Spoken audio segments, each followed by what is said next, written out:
teams are so evenly matched. We've played 3 games here in the last year and a half, and every single game is a one-possession game. This was overtime last year. They won. Up there, we had the ball down 2 with 25 seconds left. One-possession game there. Tonight's a one-possession game. So I think virtually every time we play them, no lead is safe. Both teams are able to come back on the other team, and it just comes down to usually the last minute or two, and who makes the plays and who makes some shots. And tonight we try to give it to them on the foul line by going 11 for 24, but Sherwood Brown went 3 for 10, and he's a much better shooter than that. So everyone has an off night.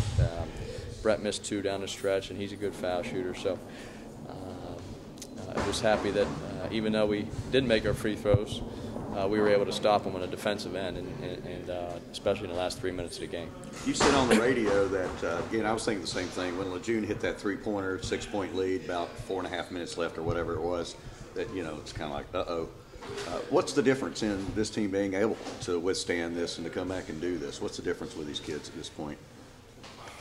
Well, our players have been through a lot of close games with a lot of runs, some positive, some negative. And we're now able to get through some of those and win games. Versus last year, when if this was last year, we would not have won this game. They went up 66-60. They had all the momentum, and instead of folding and them extend the lead, we came down and got 2 critical stops on defense and two easy baskets. Then we had a chance to tie the game. I think we missed an easy one, or missed a free throw. Eric missed a one-on-one. Then they came down and scored again to put it back to 4. But then after that we shut them down and were able to take the lead. So this was a game of what I saw. Our young players last year are not young anymore. They've been in so many close games in the last year and a half that they're a real team, and whether we win or lose, I don't think it's going to be because we don't play hard enough, or we're scared, or we're afraid of the moment. I don't see that this year. I think our guys, when we're not playing particularly well, they try to figure out what they need to do to turn it around, and tonight we did that. So I'm very proud of them, and it showed a lot of maturity and resolve. So them whittling at the lead over time, other than the free throws, is there anything that you would criticize in what you guys did? They were hitting some contested threes, or was that just the nature of them? Well, they made a couple contested threes, and they made a couple uncontested threes, and then they really hurt us inside. Their post players are very strong, and in their lower bodies. Travis Wallace, a 4th-year junior, and Diaz is a senior, so they're 22 years old.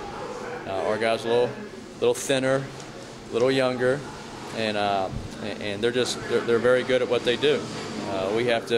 We made some adjustments down the stretch where we trapped the ball screen on the point guard, and then tried to play our post defense a little bit differently, even though it was difficult. But you got to give North Florida credit. They have 6 or 7 excellent offensive basketball players, and when we play each other, the game could go either way. Did you go to Chase late in the game? That bucket that put you ahead 73-71. A nice little move in the lane. Yeah, we knew Chase could score in the paint on them. His footwork is excellent. He's got long arms. He's really worked hard on his touch around the basket and also absorbing contact. He couldn't do that last year. I think you're really seeing Chase Fielder step up and be a leader. Last year he would run from these moments. This year he wants the ball. He wants to get the key defensive stop. And this year he's a real big-time player.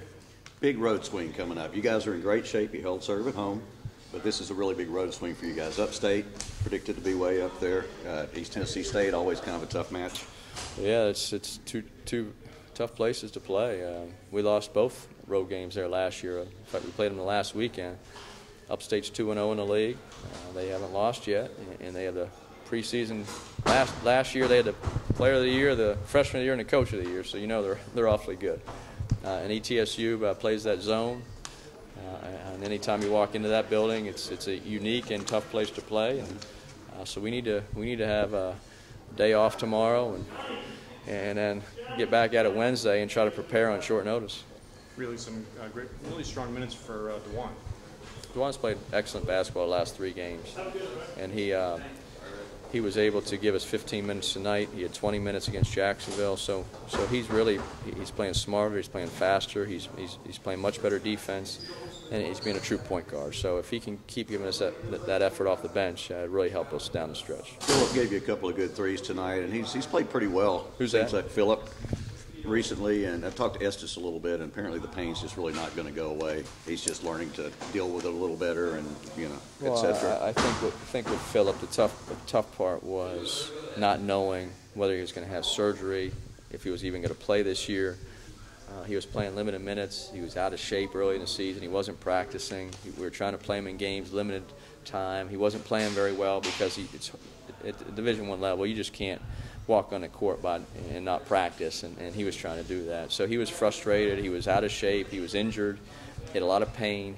So now he's in much better shape. He's in the flow of the game. He's quicker, and he's more confident. So he's been key. He had a great game against Mercer. He had a very good game against Jacksonville, and he had 2 huge threes for us in the second half tonight. So Christoph had 13 points, and he made 2 threes, and Phillip made 2 threes. So between them, they were 4 for 4 from the 3-point line, and that's the type of shooting we need off the bench. Yeah.